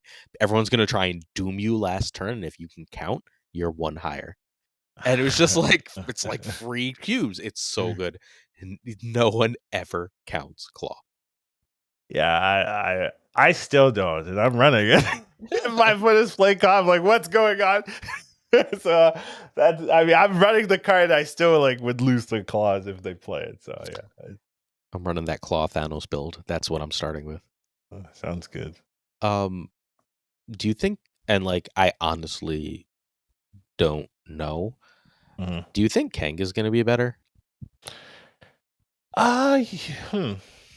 I mean, it breaks the game and It locks sh- people it out, so you should get to win. it should be better. It should definitely be better because you might play a Kang deck and your opponent never sees you play the Kang because you always Right. snap and they always leave, right? So when they're down to 4 Qs, you're like, I had Kang the whole time, sucker. Yeah, so it's like, yeah, I definitely think it's probably going to be better in Conquest because it's on an open deck format. Now, if it was like that's a good point, right? If it was an open deck format, then I think no, Kang is not better because you're snapping and they're just like, well, it could be a Kang, let me play into that, and then you just like, oh, I guess I lost here, and that kind of thing. So you give them more confidence, but in this closed deck format, you can definitely get away with just snapping, and people play scared in battle mode, so you could just like snap, oh, I'm gonna leave, snap, I'm gonna leave, snap, I'm gonna leave, and got a few free cubes that way. Perfect. I don't want to make a Kang meta. Why did you have to ask that question, right? Because we're Uh, like, oh yeah, Kang is good, and then every time I'm just like, no. so if Especially with everyone's playing Kang, that has to change the game, and that's I think what I'm interested in. It's not that Kang will necessarily be good because I think he is at first, right? But Mhm, like once everyone recognizes that Kang is being played, mhm, the way we think about the mode has to change, and that's always mhm. where I find the game most interesting. Where like I really like bluffing in card games. I like control. I like doing weird things. And like when no one's considering that you could be doing that, it's so much more boring than if you're trying to bluff each other. Mm. Freaking Kang. Ugh. Sorry. I don't like that card personally. I hate that card. It yeah. locked me out of a game, and I lost 8 cubes. Not that it matters, I'm infinite, but like I lost 8 cubes to it because it locked me out of a game in my own deck. Great feeling. That is fun. Oh, he lost 8 Qs. This Kang player, yes. I don't think he knew I had Kang. Right. I mean, maybe he did. So, Aaron, take the wheel. High Evolutionary. The question you have for Collins over here and for our loyal listeners is, how much better does he actually make decks? So I pulled 5 High Evolutionary decks. Not like the High Evolutionary deck that runs a bunch of High Evolutionary cards. I think we've, like, the high level players have sort of unanimously agreed, don't do that. Right? Like, run 3 or 4. Don't It's run not horrible. 7. Honestly, like playing all of them is not horrible, but I think there not. are better decks out there. I agree. Right. So, like, the best things you can do with them, and I'm just going to run you through what the decks are. If for viewers will be able to see me run through this, if you're listening to the audio, please check the show notes. There's going to be a slideshow in there that will have these decks. But there's the lane lockdown, right? Like, Dara hit infinite with a version of it last season. This season Can hit infinite with anything. Yes, but that deck was crazy good. Yeah, And then there's the High Evolutionary version that, like, is the same. There's the Jane Shaw, like, with and without him. I kind of made that one. I feel You were one of the first. I played the tournament and everyone was running it. I was like, okay. So Teebs had a really, really great Jane Shaw that was like all but the High Evolutionary and Hulk. So I was like, oh, I just pull those 2 cards and replace it with High Evolutionary and Hulk. That's nice. It was like Magneto and Jeff, I think. Although now I guess they're running Killmonger because Lambie is mean. There's the Thanos versions. The like the wave versions, I think of them as the value versions. And then there's the Sarah versions, which I think are like the weakest, but I like Sarah, so I just threw it in here. Like, ignoring stats, we've played all these decks. Are we sure High Evolutionary makes at least some of these decks better? Does it make it significantly better? Like, does it raise the ceiling that much? I would say that it does. Now, that's mostly because of Hulk and Wasp. I'm going to include the Wasp in there. But the ability to make your early turns not hurt you is really nice for consistency because you have that safeguard of dropping something really big at the end. And there's not a lot of people going for like, oh, I'm going to like Shang-Chi the Hulk or something. Like, I really don't see that happening. A lot of times you just set up where you're like, okay, do you have your own Hulk? No? Well, then I win this lane, essentially. So it just gives you that kind of alternative win con in case your early game's bad. And then you can also play around it, making sure that you get every proc. But Hulk really like shine through in that being able to drop 20 power freely on a lane is just like very good. That's actually just a good thing to be able to do. And you can combine with Wasp, right? So you have that extra like 23 power swing, things like that. And the other evolutionary cards aren't bad, right? But it's really the Hulk that's really giving people reasons to fully commit here. Because you get to play a high evolutionary. It's not that good itself, but you don't have to play it first of all, and it's giving you like an extra 10 power across the board. So like generally, I think it's a pretty strong card. So does it stop? And this is a genuine question. I don't know the answer to this. But does it stop being worth it if Shang comes back in the meta? If Shang-Chi comes back? No, because like just because people are running like Shang-Chi doesn't mean they get to play it well, right? Like it doesn't mean like, oh yeah, you have to there are decks, right, where you could force the Hulk to be played in a particular lane, and then if they're behind, right, then you can Shang-Chi. Well, a lot of times if like people are also running Doctor Doom, right? And that makes it annoying, right? Because you're like, okay, so if I Shang-Chi and they Doctor Doom, then I lose. But if I don't Shang-Chi, then they Hulk, and I lose. So you have that like 50-50 reasons to lose. And then sometimes it's like, well, if they always Doctor Doom, I always lose. So, yeah, Doctor Doom just being a really strong card that it can be scary to fully commit to that counterplay. So, I think even if Shang-Chi becomes very meta, it's still like the way the deck is designed, there's still ways to just not really feel the punish as much. So I still think it's just a good card to add if you can play a deck that can run Hulk and Doctor Doom together. It just occurred to me they're nerfing Doom, aren't they? No, I hope not. That's like I one don't of my want them favorite to, cards. but Yeah. like everything Why about would this conversation, why would they? Because anytime something goes in like 80% of the winning decks, and right now Doom is in like almost every top tier deck, they've But nerfed Doom it in the is like the past. quintessential good card, you know. Yep. When I come and think about, oh, this is the standard of a card Mhm. that you want to think about, Doctor Doom rises to the top, and I'm like, yes, I this want a does. high power level game. I'm not saying should. Please note there is no should anywhere in this, but based on their history, the kind of card they nerf. And like I think it'll just be Doombots like lose a power each or something. Oh, But that's so like bad. it's No. terrible. It's Make absolutely Doctor terrible. Doom lose a power. Don't nerf it. No, like No, don't leave nerf him alone. Leave him alone. But like, But am I crazy that this feels like the kind of thing that they nerf? yes, it could yes, theoretically, but I think you're still. They could nerf him, but does that mean that they will? I don't think that the what writing is on the wall that Doctor yeah, Doom is like on their radar right yeah. now. I don't like it. I don't want it. Like, what have they Let's drop signaled with it so we Doctor don't Doom? put this on. Um, I spend. Again. Let's establish I'm a crazy person, right? So I spend like there's 3 sites that carry stats for this game, Mhm. and it's Monday as of our recording this. So the week started yesterday. I've spent no less than 4 hours studying stats this week.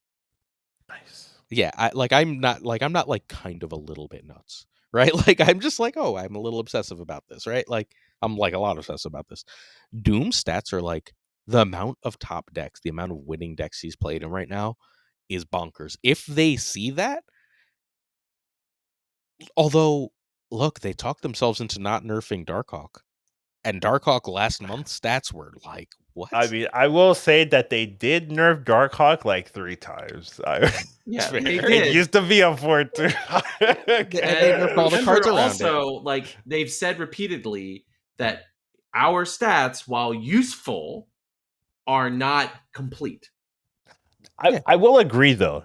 Doctor Doom is like one of the best cards in the game. So It like definitely is. so I'm not surprised at But stats being like incredible. we have to remember, like, there will always be good cards. And so Mhm. second Daner has to ask themselves what cards they want to be the good cards. And I think Doctor Doom is a Yeah. relatively good card to be one of the best cards. Yes, I It's agree with that. predictable, it's fair, it's an Their iconic card. Like, you know, it's Their answer thematic. hasn't. But that's not how they've answered this question. Their answer to that question has consistently been a different one. We don't care which different one, but a different one. Like it's Yes not and like no. I mean, very consistently. Like unless it's a pool 1 or 2 card, right? Like anything that's been the best card for any amount of time, or one of the top 2 or 3 cards at any amount of time, has gotten nerfed. Well, a lot of times, it's like a series 4 or 5, and then like as it's going to series 3, it'll get nerfed. Yeah. And there are, Well, and or it's like oppressive series 3 card like Arrow or Leader, right? Those yeah, cards but also have been. I just can't think of a single card that since global launch had a real claim to being the best card in the game that they haven't nerfed. Doctor Doom. Right. Dr. This is Doom, the last one. the dinosaur. Sorry, not pull 1 and 2. Agreed. Pull 1 and 2 cards they leave alone. Pull 3 and higher cards. Dr. Doom is definitely one of them. Yeah. But that's what I'm saying. Like that's my point. Let's see. Like And She-Hulk they will took a nerf. continue to not nerf it. Sarah, Thank you very much. I hope so. Next Sarah question. took a little nerf. All right, fair enough. So I think the lane lockdown version is kind of where I want to focus because so there's this stat range that happens that's like the top of the game. The stats deck was there, the Thanos Lockjaw deck was there, the Shuri decks were there, the Surfer decks and the Zabu decks were there, et cetera, et cetera. Like there's a stat range that hits. And the High Evolutionary Lockdown version is knocking on the door right now. It and the Lockjaw are above and beyond overperforming right now. And they're like 1 and 2 in the meta as far as like win and Q break go. Where like they're starting to I get think crazy. bounce is I guess bounce isn't higher. I see what you're saying. Yeah, bounce isn't higher. You're right. Yeah. So like look, I think bounce is either It's as good or okay. nearly as good, Yeah, but yeah, like yeah. I don't understand why. Look, whenever I play bounce, I'm like, I feel like I can't lose, but something in the stats isn't coming through as consistently with bounce. Right, that's fair. That's fair. It's also harder to play. Yeah, that's fair too. But like, so I think what I want to focus on is that like, so the two decks, the basically the Dara lockdown, and the Dara lockdown plays several. I mean, I don't want to be a jerk, but like bad cards, right? Like Star Lord and Rocket Raccoon are not good cards. Oh, is that the Dara lockdown you're talking Yeah, about? yeah. That one I don't love. Yeah, it's not like a good deck, right? Nah. But like if you took out like the bad cards from that deck, I'm not sure how much worse that deck is than like the High Evolutionary Lockdown deck that's like hitting near historical highs in stats.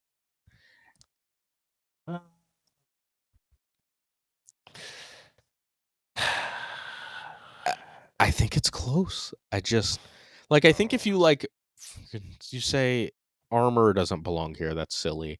Make that be a juggernaut instead of Cyclops, right? Like you copy the cost curve. You say, all right, Rocket's silly. Let's just run Sunspot. Sunspot's obviously makes more sense. Like what you're missing is the Hulk, right? But like you have Magneto in that spot. And like It's instead of not the Gamora, you same. run Doom. So the issue with that deck now is that everyone has High Evolutionary. So Okay. now this deck that you're talking about has to compete with the High Evolutionary decks, and it just doesn't, right? Like Hulk will beat Magneto every time. So like it was arguably strong, like that one. I'm even like it was, but it did do well in the meta. But now that I have a High Evolutionary coming out, and everyone's playing it. I would say it falls off, and it really can't really compete with the High Evolutionary card. So it's good, but High Evolutionary is better, and it does make decks better. Like that's my thoughts on that. Okay. I'm cool with that being the final word on this. I think that was a relevant discussion. However, I think it is also worth noting, as I stop on the last deck for one moment, that if you don't have High Evolutionary, you're not like locked out of these decks. You can play a competitive version for ladder. Yeah, for sure.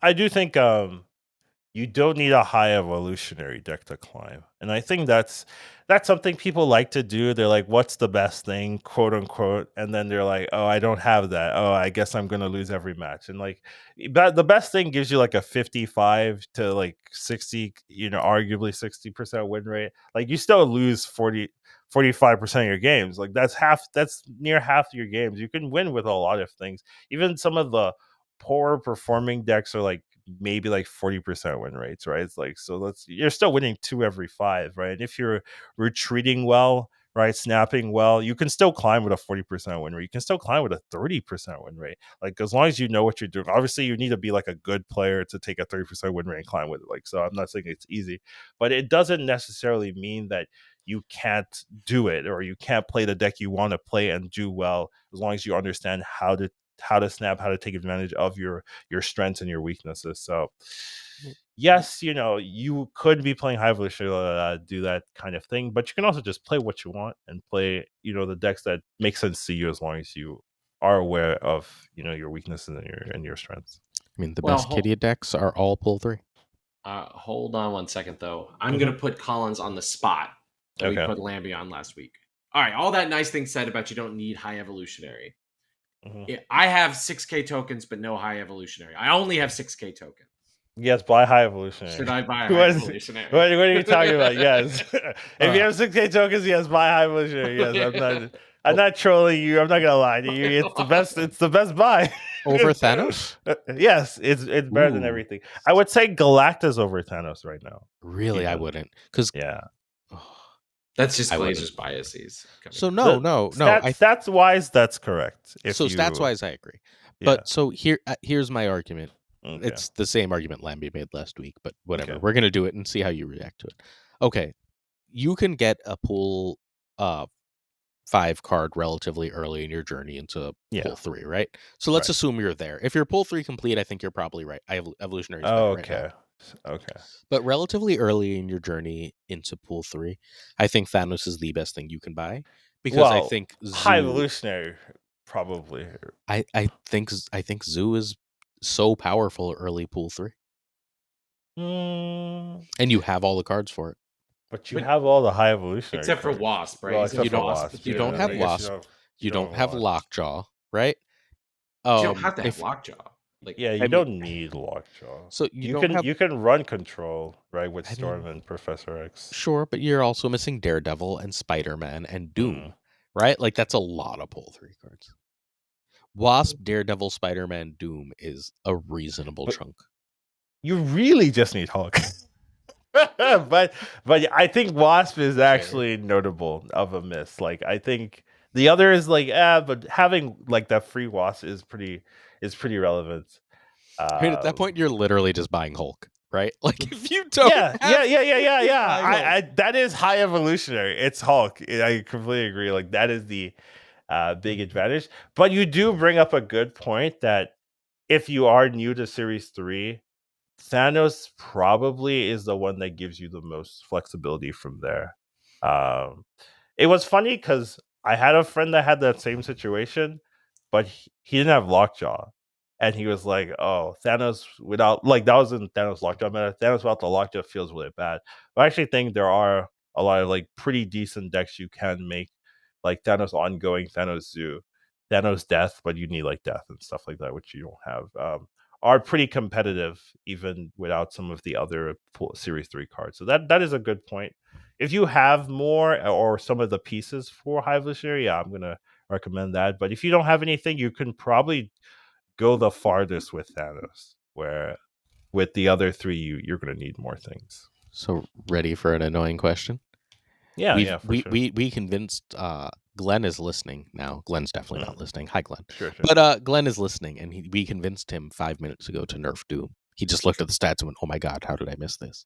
But now he listened to that speech and was like, "Huh, maybe I should nerf Hulk instead." Which would you rather see nerfed, Doom or Hulk?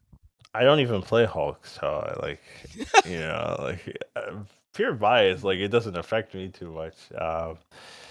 But Hulk is arguable to be adjusted. At least evolved so, Hulk, too. not regular Hulk. Regular Hulk could use a buff, but adjusted Hulk. Like, what if you buff regular Hulk and then you nerf the evolved Hulk? Like you made Hulk 13 and then it's +1. That sounds like pretty bad, right? It'd be 16 power. What if you made it'd be 16. I mean, a 5/16 is Destroyer, and you have to do backflips to play Destroyer, right? you mean a Sorry, 6/16. Excuse me. Yeah. Yeah. Look, I think But it both doesn't of these feel the cards same. I think both of these cards should be left alone. I think Yeah, that like that's I fair. think the game is more fun when there's powerful. You were things to asking do. me the annoying Yeah, question. yeah. No, I get it. I'm just I'm gonna be annoying. It's part of you gotta ask the good questions, right?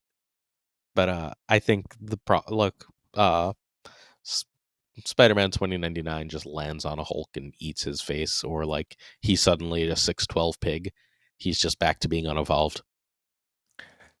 You know, I could see Dr. Doom being adjusted to give you more thoughts, right? Because right now, when you play Dr. Doom, it doesn't matter where you play it, right? But let's say the Dr. Doom base was like a 4 power instead of 5. Mm-hmm. Now you have an extra, like, oh, I have to think about where do I want this 4 power to go.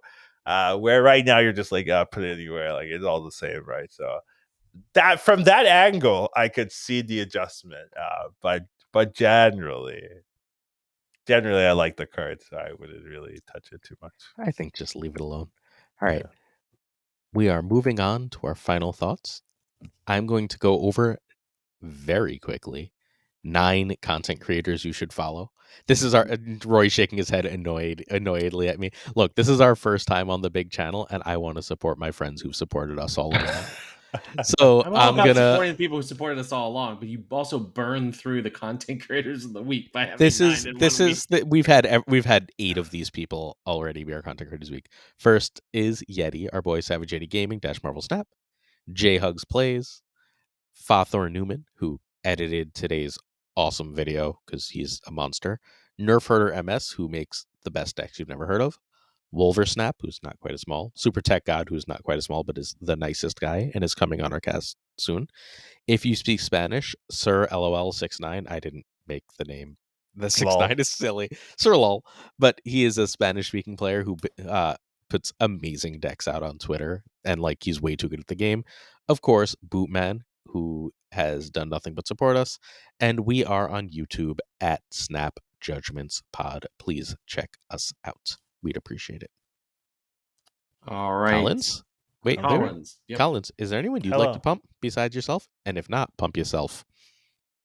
But they're all like big creators per se, like, it's Toss like out a big creator you like. they don't need pumping. That's why we do it they this way. pump already too much, arguably. So it's kind of hard. I like no like Bob's channel, I guess. Oh, Tough. yeah. Enough said, Bob. Right? Enough said, Bob. Yeah, I really like Me his too. videos. I think they're really good. So I'll pump his channel. Yeah. There we go. I'll- That's a single content creator of the week. That's Educated Collins educating Glazer in how his own segment is supposed to work. That's very good.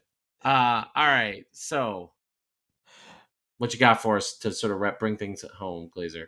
So I want you to follow Educated Collins. It's a goddamn sin that any Marvel Snap content creator is bigger than him. You need to follow him. He's brilliant. If you haven't got by now that he's obnoxiously charming, like What are you how are talking you this likable? It's so ridiculous. Like you're allowed to be this likable, but you can't also be one of the 2 or 3 best players in the game. You got to like pick one side. You've got to follow him. You get the best content, the best decks, and you get to like feel like you're hanging out with him in every video. So please do us the favors, subscribe to Educated Collins, and then come back and thank us because you're gonna get better at this game for it. Ooh, thank you. I don't do I don't sell myself, so I appreciate you doing that for me. Much appreciated. I got you. Obliged. And I only say what I mean. Like, so I'm very careful with my words for these because I don't want to be like, yeah, I'm very careful with these. So Gotcha. every word true. All right. We have to talk about one last thing. We have to talk about our favorite Ghost Spider variant. This is actually, I was surprised. There's 10 variants for Ghost Spider already. Like, that's way more than like most characters have so far. She starts with 10. That's crazy. I mean, Spider-Gwen / Ghost Spider has a cool costume that like people like love to do. Yeah, I bet there's a lot of artwork for her probably. So there is, sense. And there are some banger variants here. Wow. Wait, if you'd like to see any bigger, please let me know. Oh, these Venom ones are also terrible. All of them. So many I think Venom there's ones. 2 that jump out for me. This is a nice, better look at that Venom one. I use that for my thumbnail today. Nice. I haven't figured out which one I'm doing. I still have to do the video for tomorrow. I bothered Kraken Null. Wait, Kraken Null's been playing Diablo and hasn't looked at Snap. Right, I was like, stop playing Diablo. He was like, no. And I was like, just send me your move deck. So my video tomorrow is just his move deck that he did not want to send me. All right. Which is your favorite of these? I like the Penny Arcade and Peach Minoko. Those 2 I think are really cool. I mean, they're all really cool. So let's be clear, they're all really cool. She has a great pixel one, for example, that she legit has a good pixel one. I mean, go back to it. It's a legitimately good pixel one. But I agree with Collins here that it is the educated opinion that the Penny Arcade one is also really good. But the one by, I want to make sure I get the artist name. Let me scroll down. No, that's not her. Tell me to click it. It pops right up. It's hard to describe. This artist is, they don't have the artist, but it's the one where she's sort of like more scrunched up and is hanging down. That's like on your left. This one? area. Yeah. Where she's on her No, phone. not No, when she's on not her that phone. one. Oh, No, not the this other one. one. Where she's like hanging. She still has her mask on. Yeah, it's next to that one. This one? No. Top right. Top right, yeah, the way you have it now. Right here? Okay. Yeah, that one right there. Yeah, that one I've got to say is the best one. But I would be happy with all the non-Venom ones, to be completely honest. Yeah, no artist. Interesting. Yeah, I like basically all the non-Venom, non-Pixel ones. Let's make that actually be on screen. Sorry, waiting for the deck thing to load. Because no one said it, I'm gonna go with the Peach Momoko because I actually think No, it's really that was the other one. Yeah. It was Penny and Peach. Those two, I think, are like. So you Yeah, it's take a good Penny, I'm Peach taking Momoko. Peach. That is really good. That's very fair. It's really good. And we get a sweet one with the $20.99 one that we get with the season passes. So I don't like that very much, but yeah, okay. All right. All right. I think that brings us to the end of this episode. Before I sign us out, I just want to remind folks of where to follow Educated Collins. Collins, where can folks follow you? You can find it at the Educated Collins Snap channel and Twitter and YouTube and Twitch and Discord and other things. You could find me in real life as well if you want to do the effort. But, yeah. I would suggest only doing that in socially appropriate ways and at socially appropriate times, folks. We definitely. I wake up at night and there's someone on top of on top of I heard you wanted this on Snap Judgments. Oh man. No, these are the things that keep me up at night. All right. Well, where can you find us? Well, you can find us first and foremost on Marvel Snap Zone. Glazer is going to be writing frequently for them. We are in their Discord where you can hang with us, just like you could with our previous partners. You look for that Hang with the Hosts channel on their Discord. And we are so excited to be their official podcasting partner now. But also you can engage with us at our Twitter account where Glazer is every Marvel Snap personality's favorite reply guy, which is at SnapJudgeCast. We are also on TikTok at SnapJudgeCast. Our email is snapjudgments@gmail.com. We're on Mastodon at snapjudgments@tabletop.vip. And the Snap Judgments there has an E. And last but not least, our YouTube, which again, you can't find our episodes anymore, but you can find Glazer's daily Snap Takes is at Snap Judgments Pod. All right. Educated Collins, thank you so much for joining us for this really awesome episode. I really appreciate you, and you were an absolutely great guest. Yeah, it was tons of fun. I had a good time. So awesome. Glazer, my friend, thank you for joining us, as always. Always a pleasure. All right, friends, loyal listeners, have a great rest of your week. Stay safe, make good choices, and keep on snapping.